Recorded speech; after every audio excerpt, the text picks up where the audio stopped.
Thanks. Would you be able to tell me how you first got involved with volleyball? Yeah, I played volleyball in middle school, played in high school. When I came to Mohawk as a student, I made the varsity team and played for 4 years while I was in college, and then I took over as coach when I was finished.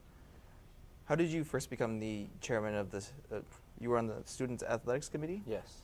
How did you get involved with the students' athletics? When I was a student, after my first year, I actually did one of my placement opportunities in athletics, and then I found out about the SAC, the Students' Athletics Committees, and just joined it so I was on the committee for 3 years, and then I was doing that for 3 years, and then when I was done school, I started working in the athletics department.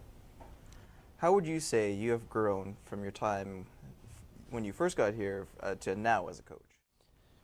I guess when I first started coaching, I was really an emotional coach, and I've just learned how to hone those emotions and how to use them in the appropriate places with my athletes and with everything else involved in the matches. So I've grown in that area, and just from learning the game more and more as the game evolves, your coaching style has to evolve, and every year trying to learn something new and really work on what our strengths and trying to make sure our weaknesses are taken care of is kind of where the areas I've worked on and grown.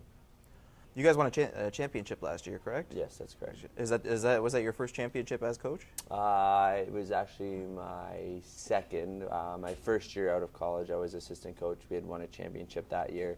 It was my first as a head coach, but as a coach, it's my sixth medal in 7 years. So that was my first as head coach, but I won a championship on a coaching staff back in 2008. You played your first game on Saturday, correct? We had our first 3-team scrimmage on Saturday, yes. Okay. When it was just us, Redeemer, and Conestoga College. What did you get from your team on that day? Did you get any feedback or like? Yeah, some areas obviously we were better than at others. We'll be a very good attacking team. We have some work to do on the defensive side of the ball and off the service line, but so those are some of the things that we got out of that. We are trying some new things off the service line and in our offense as well. So we're a little bit uncomfortable right now because we're still trying to get familiar with each other. There's some new players added and some players that had left. So that kind of gave me a chance to see where we stand currently in preparation for our first league match, which is in October. Who is that against? Our first league match will be against St. Clair in Windsor. Is there anything you haven't achieved previously as coach that you're looking forward to achieving maybe this year or in the future? With the guys returning, so we returned 10 guys from our 16-man roster last year, and we were provincial champion and finished top 5 in Canada. So with the additions we made with the former All-Canadian coming in and a point-leading scorer from another college, we're probably going to have some pretty lofty goals. We haven't done our goal-setting session yet, as we are doing that this weekend when I take the guys away. But my goals are to compete for a national medal. Last year we didn't necessarily do that. We got to the national semis, but I don't think we were as prepared as we could have been.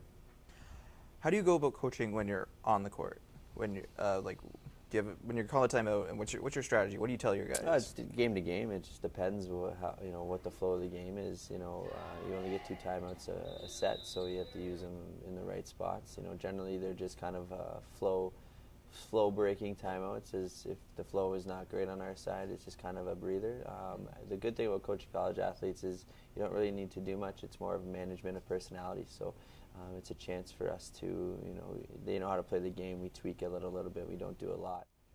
How do you try to give them enough time to focus on academics while still being a student athlete? Well, right off the bat, once the team is set, which we just set it last week, we give our whole schedule right to them. So practice times, game times, tournament times, any other times that we are together. And their job now as young adults is to manage their time appropriately. They've made a commitment to, academics, but they've also made a commitment to athletics. So they are in a position now to manage their own time accordingly, and we have them on an academic program that provide, where they need to provide me with teacher signatures that they're at class and what they're learning in class, and it's been very successful for us. So it works. It is time consuming, and they do have to make some sacrifices personally, but the expectation is that they're managing their time accordingly and appropriately. Well, thank you very much for your time, man. Thank you.